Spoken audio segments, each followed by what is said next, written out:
Hey guys, Sandy here. Welcome back. Today I am scrapbooking these two photos.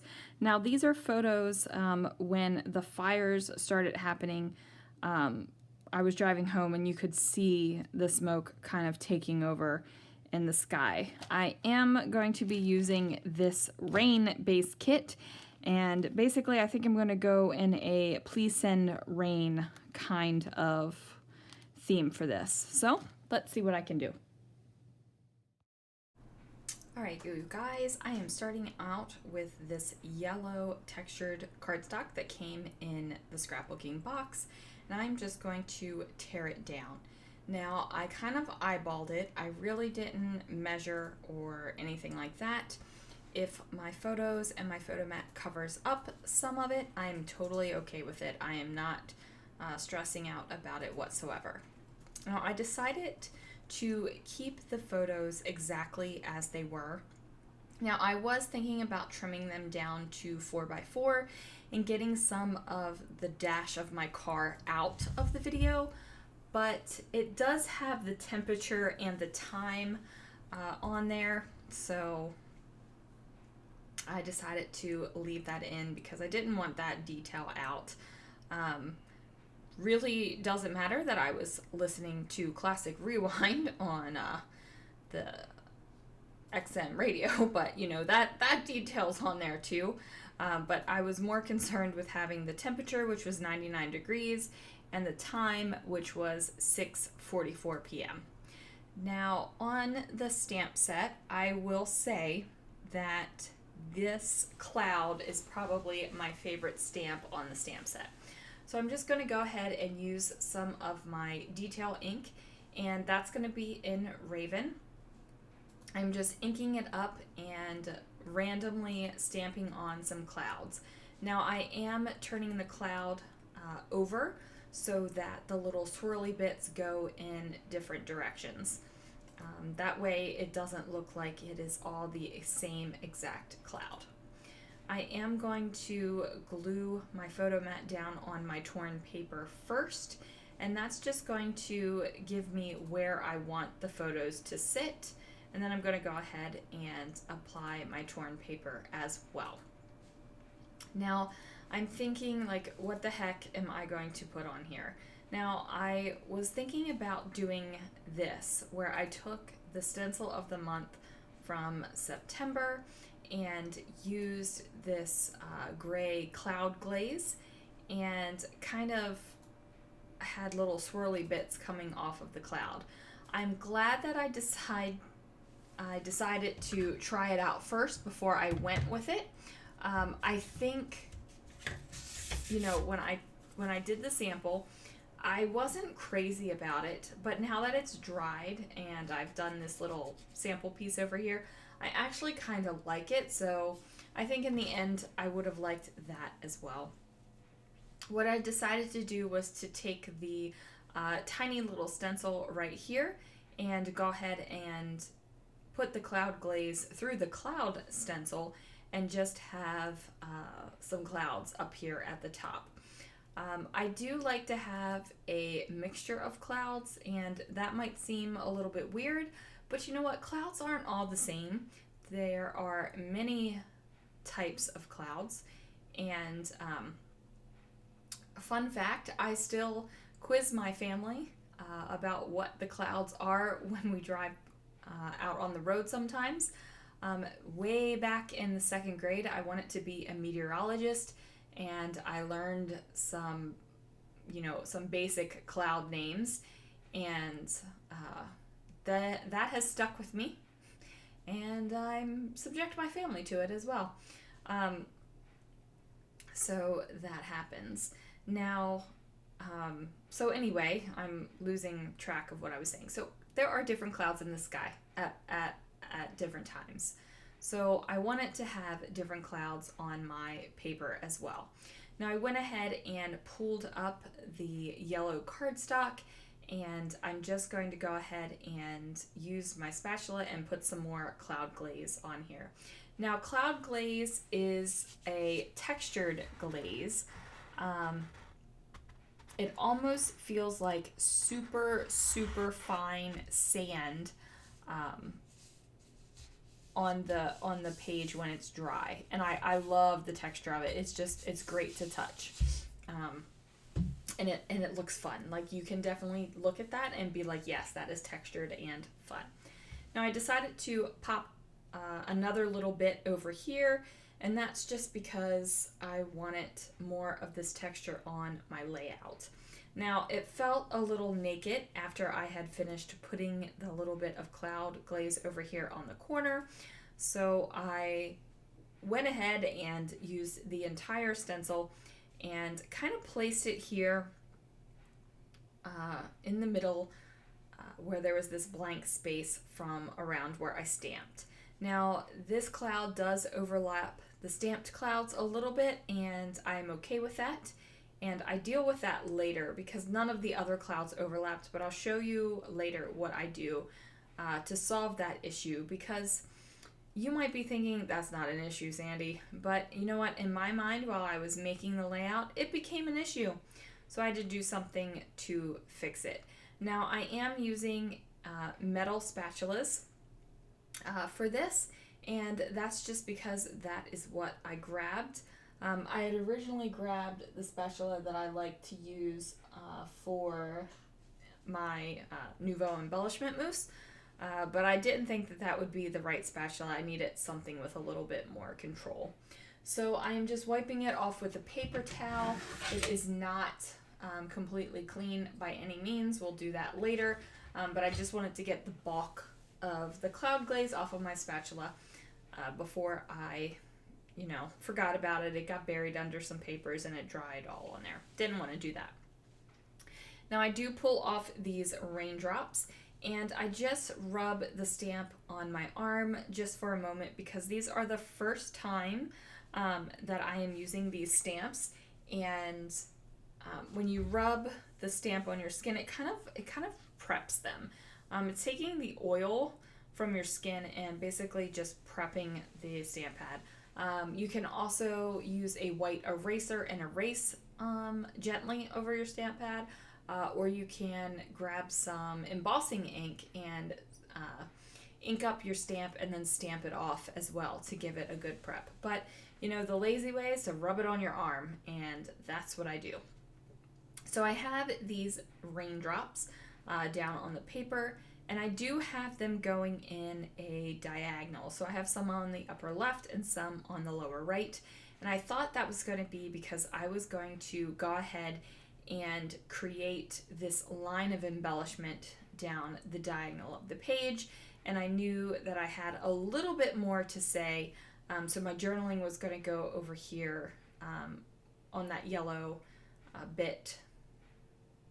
Now, I went and pulled some letter stickers from Bella Boulevard. I did not have any A's and I did not have any I's, and that is half of the word I was trying to spell.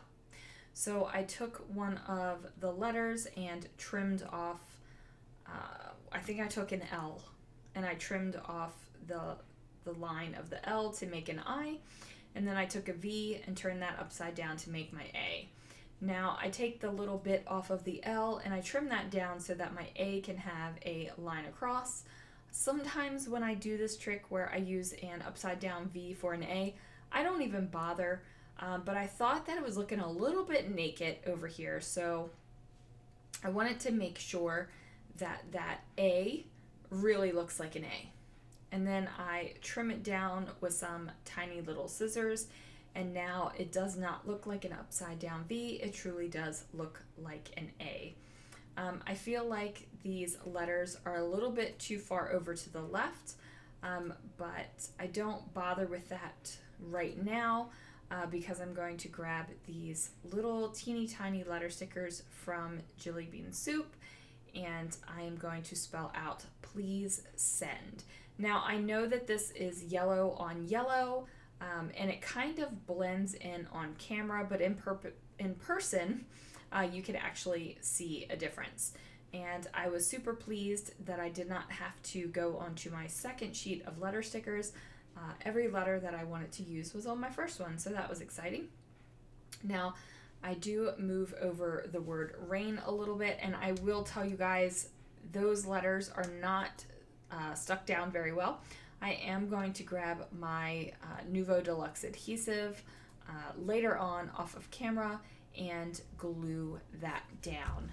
Just wanted to let you know because these letter stickers would not be sticking otherwise.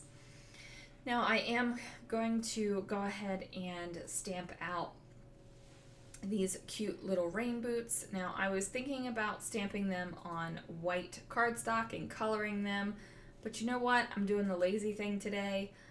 I want to create something. I want to make something.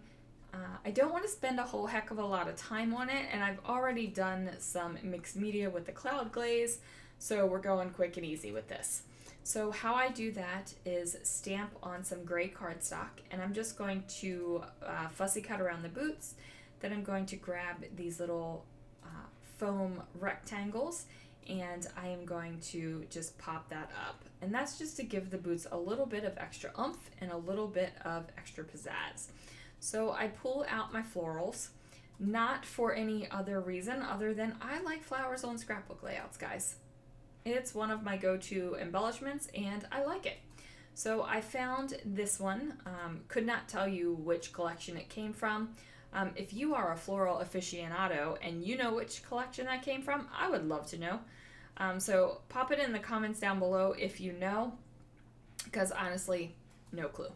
Now I was thinking about bringing in another floral up at the top, and I was just thinking about that because I have the flowers over top of the raindrops on the bottom, so I thought, you know what, let's put some flowers over top of the raindrops at the top too. That'll give some continuity to my page, but I did not have anything that exactly went with or matched the kind of floral colors and motif that I had here at the bottom. So I was going to try to make it work with this pink and yellow floral up at the top. Did not work. Spoiler alert, those florals do not make it onto the final layout.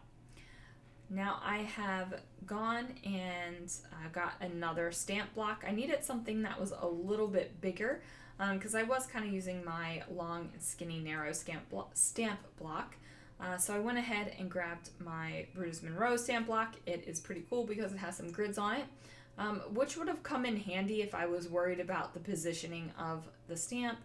But as you guys can see, I wasn't really caring because I just needed to stamp out the umbrella so I could fussy cut it. Now, I am just doing a quick fussy cut. It is not perfect. It probably isn't even the quality of my normal fussy cutting. And that's just because I wasn't really feeling like this layout needed to be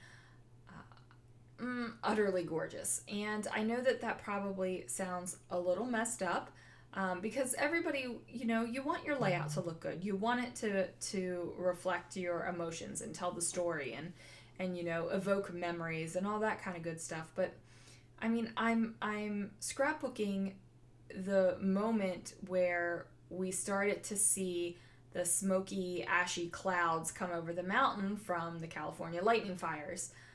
So in my head, I don't need the layout to be pristine, I guess, is what I'm trying to convey here. It doesn't need to be pristine. And then, as you can see, I was having a little bit of trouble figuring out where exactly I wanted that umbrella to go. I just happened to look at the stamp set again, and now there is a smaller closed and folded umbrella. So I went ahead and stamped that out. I stamped it with a little bit too much pressure. There was a lot of smudge. So I just flipped over my little scrap of paper and stamped it again, and then did another quick fussy cut. Now, my little bit of yellow paper up here really is kind of popping up. Now, it just didn't like the cloud glaze. The paper did not want to stick to the cloud glaze. So there I am messing around with the floral again, and as you can see, it did not work, so I just tossed it off to the side.